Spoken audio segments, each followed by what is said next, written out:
C'est la promesse. Amen. Que le nom du Seigneur soit glorifié. Il y a une méditation que j'ai eu à avoir le vendredi. Quand j'ai fini de méditer, j'ai senti la conviction d'aller partager cela. Je suis allé partager cela au bloc B et même au bloc 6.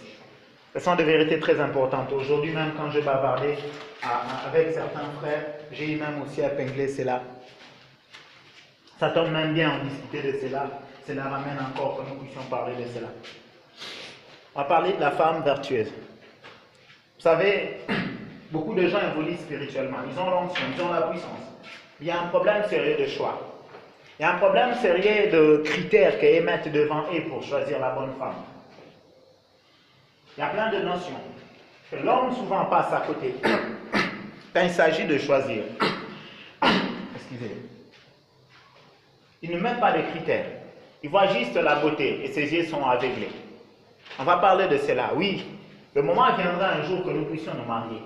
Mais comment nous allons le faire? Avec qui nous allons nous engager? Je me rappelle, une fois, j'ai à partager sur un message qui parlait de avec qui tu traites alliance. Je parlais d'Achab et Jézabel. Et j'avais aussi épinglé sur Salomon et toutes ces femmes qu'il avait eu à avoir. Ce soir, on va parler de la femme vertueuse. Parce que nous sommes appelés à choisir la bonne femme. La femme que Dieu a prévue pour nous. Nous sommes appelés à choisir la femme qui va nous aider à avancer, à progresser. Vous savez, si tu as un ami qui te ramène en arrière, quelle est son importance dans ta vie? Or, ta femme ne peut être que d'abord ton ami. Ah oui, parce que la position de la femme est plus élevée que celui de l'ami. La femme est avec toi, beaucoup plus de zèle que l'ami. Alors que demain ou après-demain, nous allons nous engager au mariage. Oh oui, je sais qu'ici, je ne sais pas s'il y a des élites parmi nous. Mais s'il n'y en a pas, alors nous sommes censés être prêts à cela. En beaucoup d'églises, on ne prépare pas les gens à cela. Nous sommes appelés à être prêts. Ne te dis pas que tu es encore trop jeune pour écouter ces choses. C'est très important. On n'est jamais trop jeune pour écouter la vérité. Ah non. On va parler. La femme vertueuse. La femme que nous sommes censés épouser. Si je dois donner un terme, je dirais Abigail, la femme qu'il me faut. Abigail, la femme qu'il me faut. On va commencer dans le livre de Proverbes, Proverbe 31. Je vais partir à partir du 10e verset jusqu'au 31e. D'ailleurs, je peux inviter quelqu'un d'autre à lire vu que je fais le OK. Proverbe, chapitre 31, du 10e verset au 31e.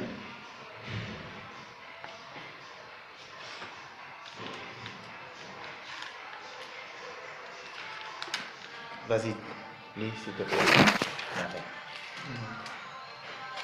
Proverbe 31, 10e verset.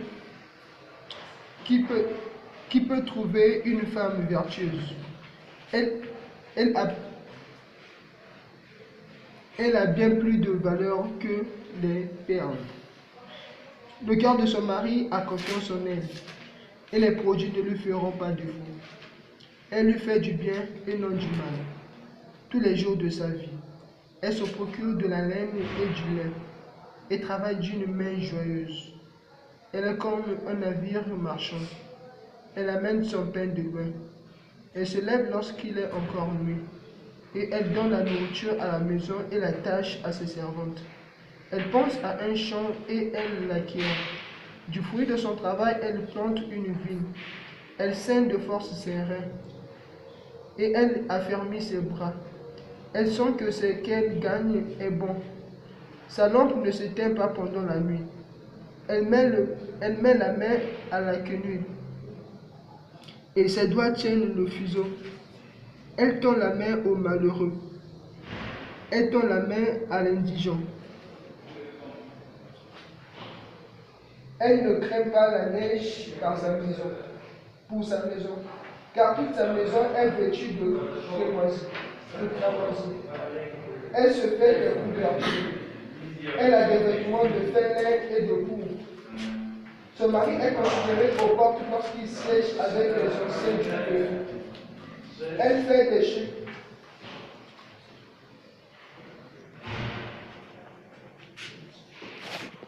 Son mari est considéré aux portes lorsqu'il siège avec les anciens du pays. Elle fait des chemises et les vend, et elle livre des ceintures aux marchands. Elle est revêtue de force et de gloire, et elle se rit de l'avenir.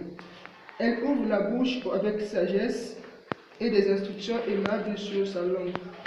Elle veille sur ce qui se passe dans sa maison, et elle ne mange pas le pain de paresse. Ses fils se lèvent et la disent heureuse. Son mari se lève et lui donne des louanges. Plusieurs filles ont une conduite vertueuse, mais toi, tu les surpasses toutes. La grâce est trompeuse et la beauté est vaine. La femme qui craint l'Éternel est celle qui sera louée. Récompensez-la du fruit de son travail et qu'opporte ses œuvres la vie. Amen. Amen. Que Dieu soit loué. Je vais vous inviter à relire et à relire ces textes. Ok? Je vais vous inviter à relire et à relire ces textes pour vous personnellement. Pour que ça vous permette d'être rigoureux avec vous-même et le choix. Je vais lire maintenant concernant Abigail. Je suis dans 1 Samuel 25. Je vais commencer à partir du verset 23. Je vais aller jusqu'au 32. 32 au 31. Quand Abigail aperçut David, elle se hâta de descendre de son âne et s'inclina la face contre terre, se prosterna devant lui. Puis elle se jeta à ses pieds et lui dit, « Mon Seigneur, fais comme si tout cela était ma faute. Permets à ta servante de t'adresser quelques mots d'explication et daigne d'écouter ses paroles. Que mon Seigneur ne fasse donc pas attention à ce bon à rien de Nabal, car vraiment, il porte bien son nom. Il s'appelle Nabal l'insensé. Et c'est bien vrai qu'il est insensé. Moi, ta servante, je n'ai pas vu le serviteur que mon Seigneur a envoyé. Mais maintenant, mon Seigneur, aussi vrai que l'Éternel est vivant et que tu le toi-même, c'est l'Éternel qui t'a empêché de t'engager dans la voie du meurtre et de te venger toi-même. Que les ennemis de mon Seigneur et ceux qui lui veulent du mal deviennent comme Nabal. À présent, veuille accepter ces présents que moi, ta servante, j'apporte à mon Seigneur et le distribue aux jeunes gens qui suivent mon Seigneur. Veille aussi pardonner la faute de ta servante. Certainement, l'Éternel ne manquera pas d'accorder à mon Seigneur une dynastie stable. Car mon Seigneur livre le guerre de l'Éternel. Et si l'on considère toute la dureté de ta vie, on ne te trouve coupable d'aucun mal.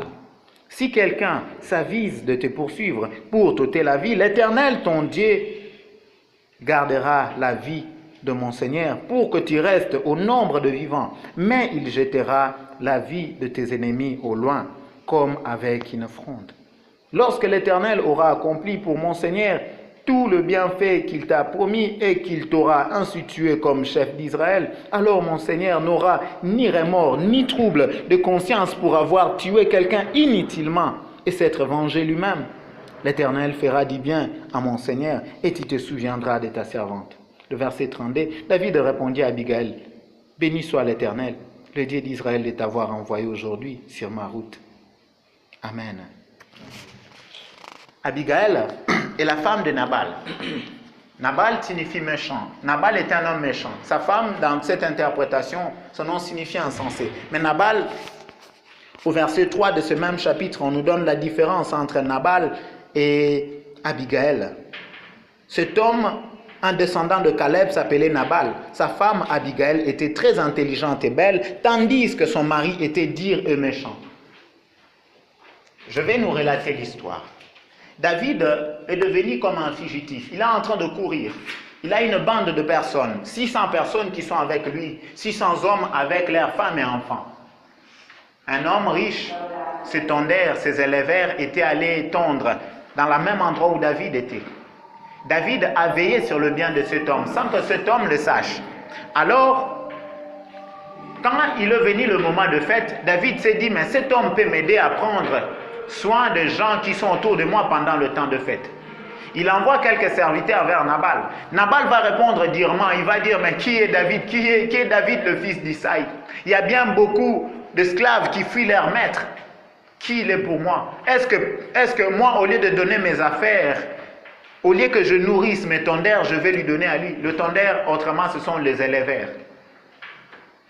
Il a parlé durement au serviteur de David. Le serviteur de David sont allés dire à David. Et David s'est fâché. David a dit qu'il va le tuer toute sa maison. Et le serviteur de Nabal qui était là sont allés dire à Abigail, qui était intelligente et toute belle. Cette femme va faire une chose. Par le conseil du serviteur qui va lui dire, il faut faire vite pour aller retrouver David et lui donner des présents. Cette femme va observer ces conseils que le serviteur lui a donnés. Le serviteur de son maître. Cette femme est allée vers David. C'est là que je viens de lire le texte de leur rencontre. Cette femme va parler avec David. On va un peu analyser en détail. Est-ce que c'est parce que si je fais du bien à Merveille, et que Merveille est obligée de me faire du bien? Non. Mais David, comme Nabal ne lui a pas rendu le bien qu'il lui a fait, il va à lui le louant de Dieu. La grâce de Dieu est sur lui. Mais il n'a pas le droit de tuer Nabal. Cette femme va lui remettre à la raison. Il va lui dire, ne tue pas inutilement un homme, car il y aura de remords en toi. Tu seras élevé, mais le sang de quelqu'un sera en train de clamer. Ce conseil vaut grand chose. Cette femme remplie de vertu lui a donné ses conseils. David, avec tous ses présents et ses belles paroles, je dirais cette femme, elle est diplomatique. Certainement, c'est une femme sage et intelligente. Parce que si Nabal n'écoutait rien, et que rien ne coulait bien avec ses serviteurs, et que ses serviteurs pouvaient parler à la dame, à sa femme Abigail, c'est que c'était une bonne femme.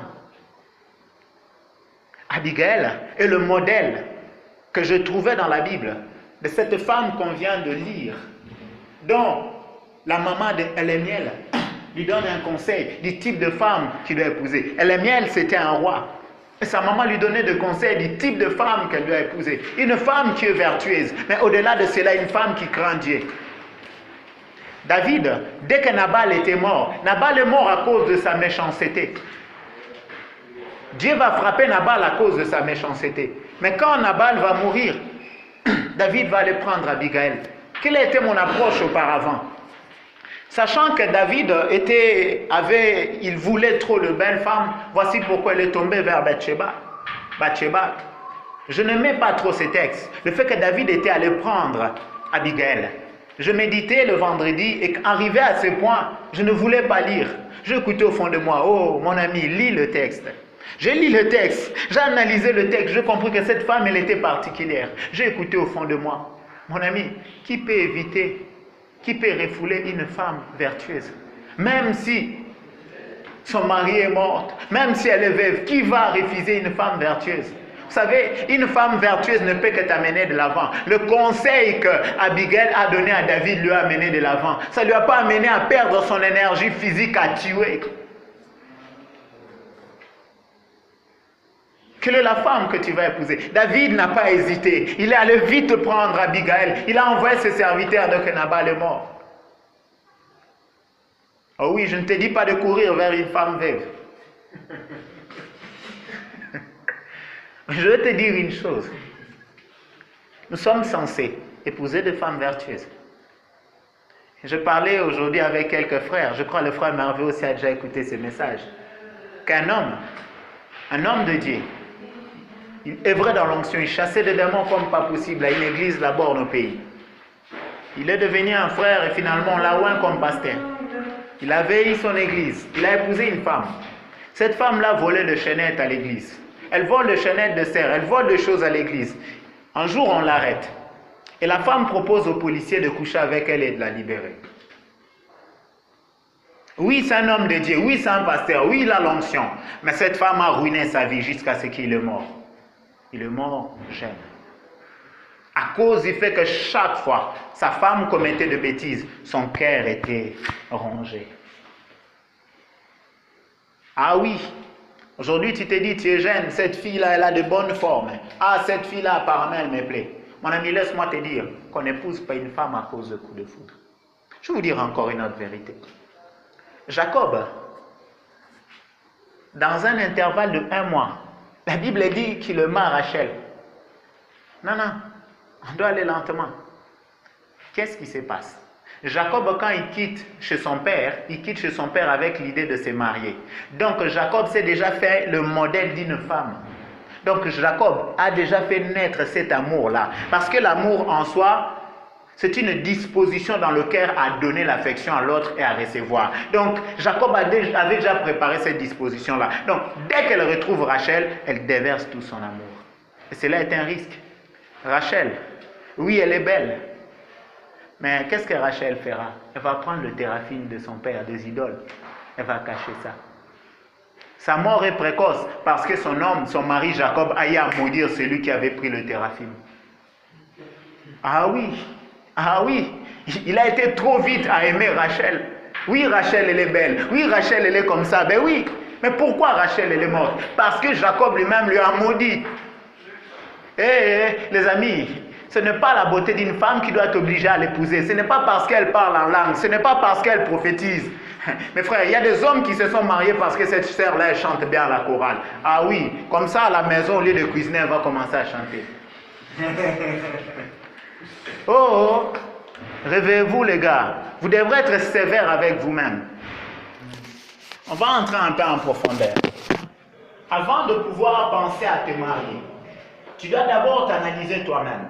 Quelles sont tes qualités, quels sont tes défauts? Parce que tu dois te rendre meilleur. Le mariage, je le définis ainsi. C'est un cadeau que Dieu te donne. Dieu te donne une femme comme cadeau et Dieu te donne un cadeau à une femme. Vous devenez un. Bon, dis-moi, est-ce que Dieu vraiment, un bon père qu'il est, il va donner à quelqu'un un mauvais cadeau? Non. Ceux qui se sont mal mariés, ils n'ont pas écouté Dieu. Oh, ceux qui se sont mal mariés n'ont pas écouté Dieu. Oui, tu peux avoir l'onction, mais ne pas écouter Dieu. Tu peux avoir la puissance, tu peux bien prêcher, plus que moi, mais ne pas écouter Dieu sur ce domaine-là. Ah oui. Grave encore.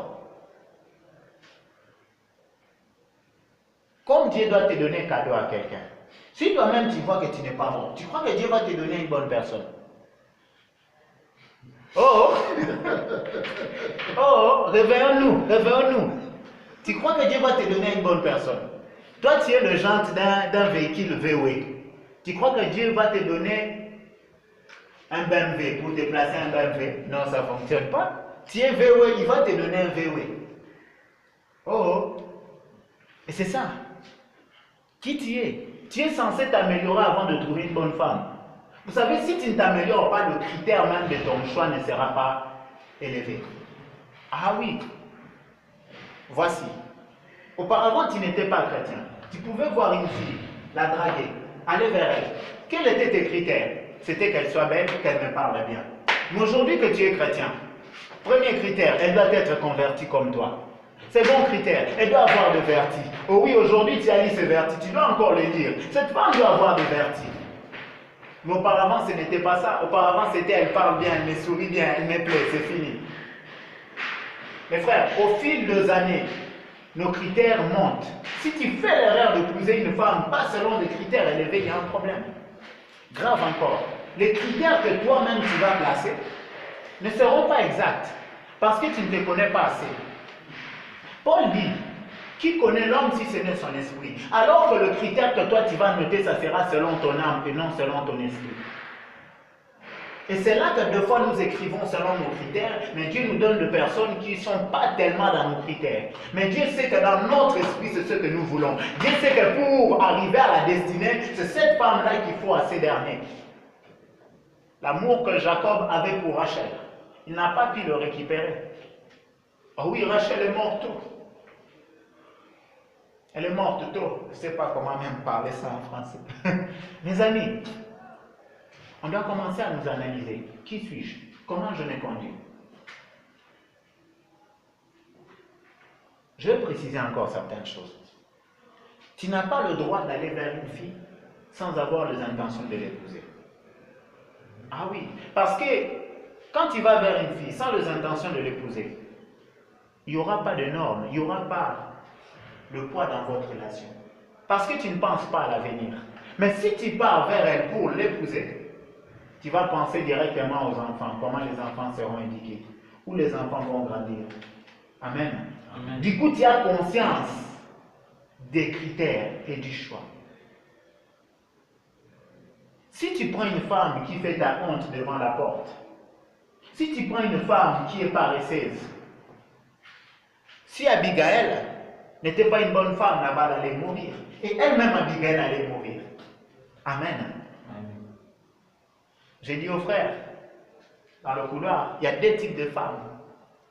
Quand on a le problème, il y a d'autres femmes qui sont comme des corbillards. Tu es encore vivant, mais elle t'amène à la mort. Il y a d'autres types de femmes qui sont comme des ambulances. Elles voient que tu es KO, elles t'amènent à l'hôpital. Celle qui va t'amener à l'hôpital, c'est le type d'Abigail. Ce n'est pas le type de celles qui sont comme des corbillards. C'est une femme vertueuse. C'est une femme qui se dit comment les enfants seront éduqués. Qu'est-ce que je peux apporter dans la vie de mon mari? Mes frères, chaque amitié, chaque relation apporte quelque chose. Si une femme vient dans ta vie, elle ne pense pas amener quelque chose. Non, elle est égoïste. Tu ne dois même pas oser d'aller vers elle. N'importe quelle fille que tu rencontreras pour t'engager, si elle est égoïste, tu es en train de te détruire. Voici, je vais vous expliquer une chose. Chacun de tes amis que tu as rencontrés, que tu le veux ou pas, ils ont apporté quelque chose en toi, ils t'ont influencé en quelque chose. Amen. Or, la Bible dit, Dieu nous a tant aimés qu'il a donné son Fils unique. L'expression de l'amour, c'est le donner. Beaucoup de gens disent, oh, je veux que la femme soit comme Rebecca, soit comme Rebecca. Mais qu'est-ce que tu donnes à la femme? Tu veux que tu aies une femme qui va te consoler. Mais qu'est-ce que toi tu donnes à cette femme-là? Quand c'est une relation amoureuse, il faut apporter quelque chose. Si la femme vient dans ta vie sans apporter quoi que ce soit, elle ne t'arrange pas, elle ne t'améliore pas, mon frère, c'est qu'elle t'amène en bas. Vous voyez, dans ce monde, tout est régi dans le temps. Ok? La montre ne rentre pas en arrière. Rien. La montre ne rentre pas en arrière. Alors, nous sommes en fonction de la montre. Je vais donner cet exemple. Je fais 10 ans à tourner à l'université. Il y a un temps qui s'est envolé. Dans 10 ans, je peux être docteur. 2 ans, 3 ans de chômage, j'ai repris encore. Ça fait 10 ans. Mais dans ces 10 ans-là, je pouvais être docteur. Si on estime intellectuellement, il y a des temps qui se sont écoulés. Je suis en arrière par rapport à mes amis, qui déjà aujourd'hui travaillent dans certaines entreprises, qui certains même sont déjà mariés. Amen. Si tu n'avances pas, c'est que tu rentres en arrière par rapport à tout le monde qui sont autour de toi. Donc la notion de croire que tu es sur place n'existe pas. Parce que même une pierre vieillit à cause du temps. Alors, si tu prends une personne qui t'amène en arrière, qui te fait régresser à cause de sa manière, à cause du fait qu'elle est païenne, parce que grave encore aujourd'hui, les gens viennent à l'église ou se réunissent, ils ne veulent pas qu'on les dise c'est une païenne, il faut arrêter. Ils ne veulent pas qu'on les dise cette femme-là ne pas pour toi. Ou cette sœur-là, il faut arrêter ces relations. Les gens ne veulent pas. Comme je le disais, quelqu'un qui est converti à peine, dans un mois, il veut fiançailles. C'est quoi ça? Un bébé qui veut mariage. C'est quoi cette affaire? Est-ce qu'un bébé peut gérer un couple? Parce que dans la notion de aimer et du mariage, il y a des sphères psychiques intellectuelles. L'amour, ça se gère par l'intelligence et un peu de psychologie. La femme, elle est capricieuse. Bon alors, tu tombes d'abord sur une femme qui n'aime pas la volonté de Dieu, elle n'est pas vertueuse, elle va te faire éclater la tête. Le succès même dans le ministère, ou dans l'œuvre, ou même dans ta consécration, attire aux personnes qui sont autour de toi. Grave encore, elle n'est pas simplement amie, elle est ton épouse. Là où tu te couches, elle se couche. Toi, tu fais musique chrétienne, elle fait musique païenne. Tu as fui ça dans la rue, tu retrouves ça à la maison. Un frère m'a relaté qu'un gars, par erreur, il est allé, il a embossé. Comme il a embossé, on l'oblige de se marier. Elle épouse la fille. Qu'est-ce qui se passe? Quand le gars gronde la fille part appeler sa mère, elle et sa mère viennent gronder le gars. Amen. Hein? Le gars, un jour, il est revenu à la maison, il a trouvé tous ses habits brûlés. Ok? Je vais ouvrir une parenthèse. Si tu commets l'erreur, cela ne signifie pas que tu dois épouser la personne. L'erreur arrive. Tu peux aller vers une fille que tu trouves que ce n'est pas elle. Fais demi-tour. Personne ne va t'arrêter. Ce n'est que dans le mariage qu'on bloque. Mais si tu vas, tu étais poussé par tes émotions. Parce que d'ailleurs, il ne faut pas épouser selon les émotions, les sentiments. Tu y allais, fais demi-tour. Même si l'erreur que tu as connue comment, tu n'es pas obligé. Engrosser ne signifie pas épouser. Faux. Elle est consciente, c'est elle aussi et toi. Vous portez le fardeau de l'enfant, point un train. Chacun de vous s'élève, prend sa route. Et je prie le bon Dieu, cela ne peut jamais arriver au milieu de nous. Ne veut jamais de scandale. Si cela va vous aider pour enseigner à l'autre, pour interpeller aux autres, ok. Mes frères, voici encore le comble. Le gens aille, il voit que cette fille, elle n'est pas très bien. Cette fille est compliquée. Mais le gars trouve que la fille est tellement belle. Le gars dit, bon, je vais la convertir. Ah, tu es devenu le Saint-Esprit. Non, non. J'aime bien le dire clairement. Campagne d'évangélisation, ça ne devient jamais campagne d'amour. Ah non. Si tu es allé évangéliser, tu évangélises. Croire que toi tu es devenu le Saint-Esprit, l'épouser, ou aller avec elle, marcher avec elle, et puis tu vas la convertir, faux. Et si Dieu ne veut même pas de lui, si celle-là n'est pas élue de Dieu, vous croyez que tout le monde va recevoir le salut? Oui, le Seigneur veut que tout le monde reçoive le salut dans le sens où oui, tout le monde reçoive, mais ce n'est pas tout le monde qui va recevoir le salut. Il y a d'autres personnes qui sont des éléments du diable. Enfin qu'il y ait la balance, enfin que nous soyons éprouvés pour exprimer la justice. Ah oui, il y aura de telles personnes, il existe, oui, mais il ne se convertira pas parce qu'il est un élément du diable. Où Judas s'est converti? Il est un cas, il est dans la Bible. On a Hérode, où Hérode s'est converti? Ce sont des cas, ils sont dans la Bible. Ils n'avaient pas écouté Jean-Baptiste, ils avaient écouté Jean. Il allait même au point de tuer Jean-Baptiste. Bien-aimé, il ne faut pas rêver. Tu es chrétien, ok. Tu ne peux qu'aimer ou t'engager avec une fille chrétienne. Chrétienne, pas dans le entre guillemets, mais chrétienne convertie réellement, qui mène une vie de sanctification, qui avance dans sa maturité spirituelle.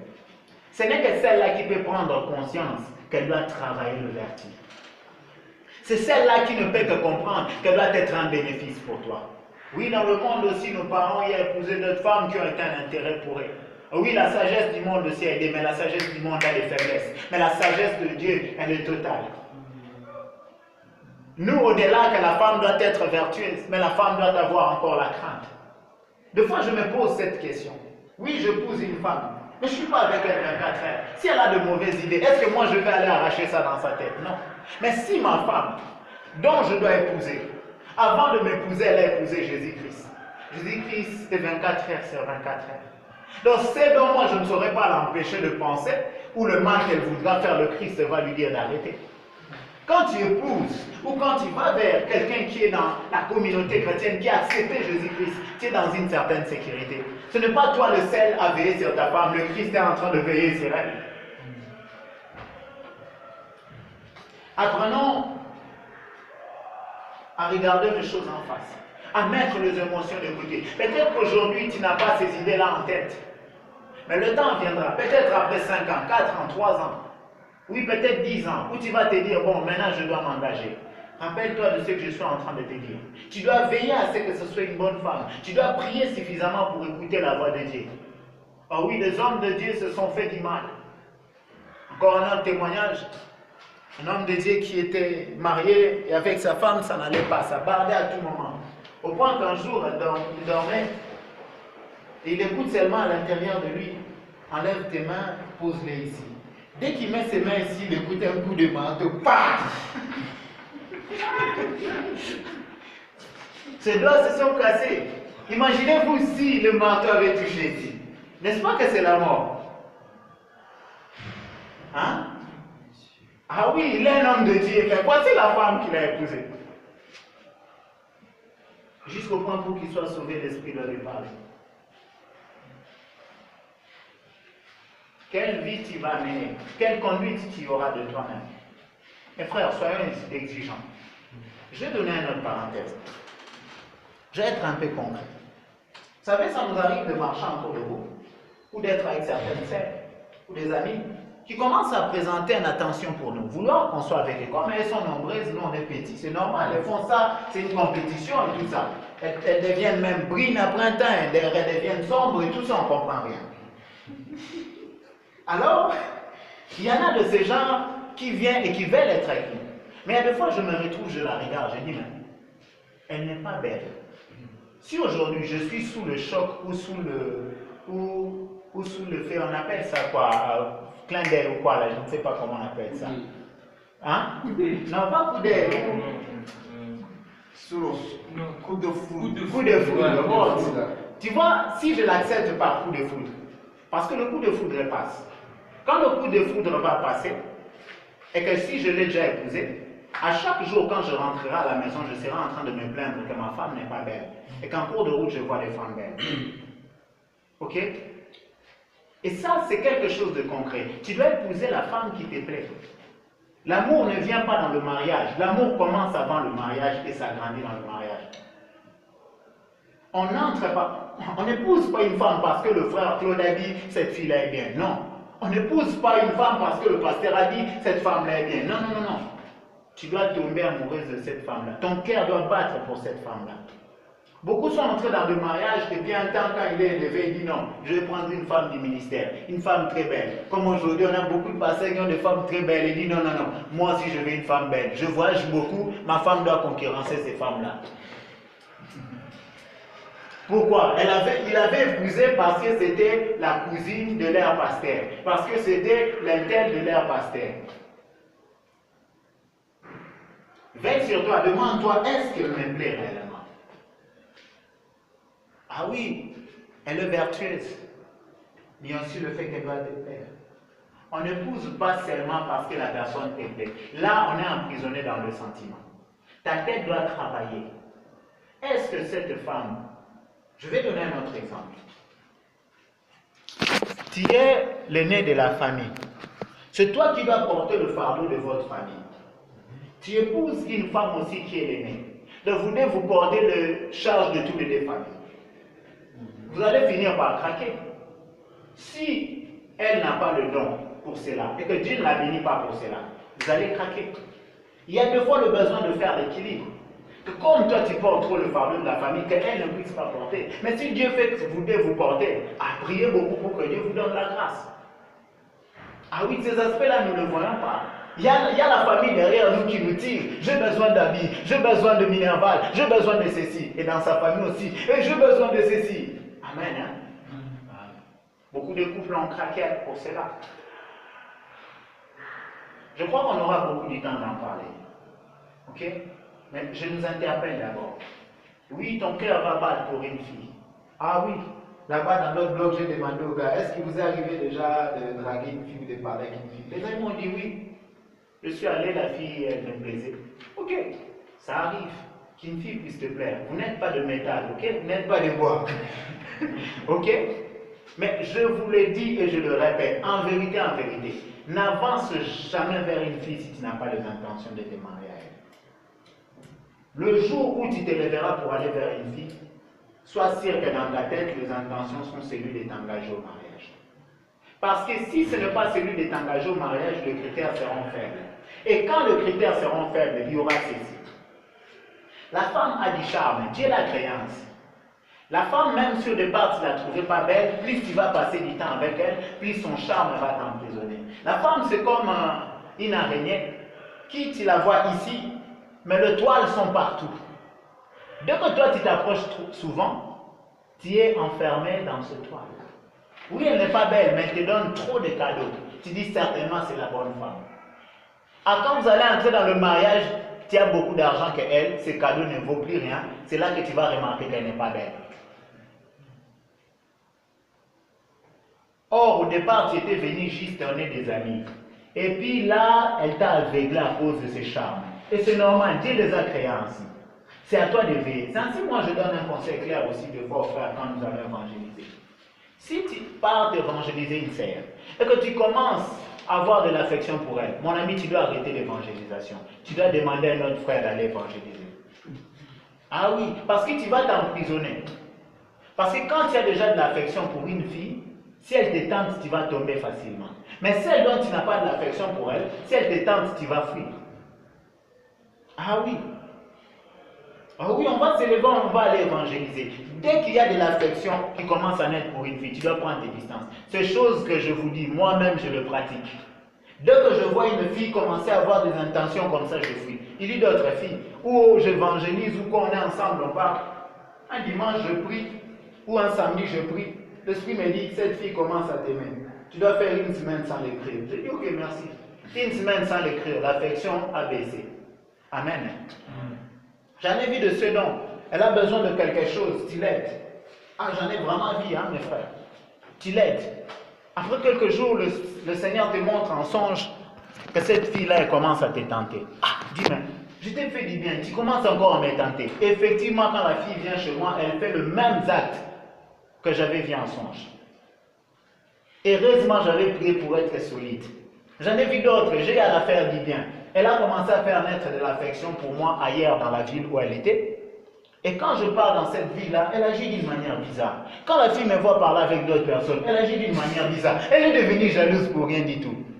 Ce n'est qu'après beaucoup de mois, même après une année, que j'ai compris que cette fille-là avait fait naître de l'affection dans son cœur pour moi. Dois-je devenir une mauvaise personne? Mais dès que j'apprends que quelqu'un, dès que l'Esprit me révèle, surtout ce que j'aime avec le Saint-Esprit, c'est pour cela que je vous invite à être intime au Saint-Esprit. Ah oui, dès que l'Esprit Saint voit cela, il me dit, oh Claude, prends tes distances. Je me rappelle un jour, une sœur m'a invité pour sa collation. Je suis allé, cette fille-là aussi voulait de moi et tout ça, je fouillais. D'ailleurs, j'avais tué tous ces faits-là. Quand elle m'invite là-bas, j'arrive, quand je rentre, je vis le trajet que la sœur faisait entre l'église et là où elle étudie. J'ai eu pitié d'elle. J'ai simplement à l'écrire fait des beaux rêves. Le Saint-Esprit m'a dit, oh gars, arrête avec ça. Pourquoi? J'allais faire renaître l'affection dans son cœur et me causer moi-même du tort. Apprenons à fuir. La femme, elle est charmante. La femme, elle est charmante. Apprenons à fuir. Ne tombe pas dans les émotions. Prends le temps de réfléchir. Vous savez, avant de pécher, c'est comme si le diable nous vole la conscience des conséquences qui arrivent. Avant de se marier avec une femme qui ça ne va pas, c'est comme si le diable nous arrache la conscience des conséquences qui vont arriver. Tu vas dormir avec elle sur le même lit. Peut-être qu'il avait mis de beauté le jour où tu l'avais épousé, où tu l'as rencontré. Mais quand il dort comme ça, c'est l'oreiller, ça part. Quand tu te réveilles, tu dis, c'est elle vraiment que j'avais épousé. Quand tu te lèves chaque fois, tu vas aller te plaindre chez Dieu. Dieu va te dire, oh, avec elle. Même moi, quand tu viendras, je te dis, oh, si tu divorces, on ne te suce pas.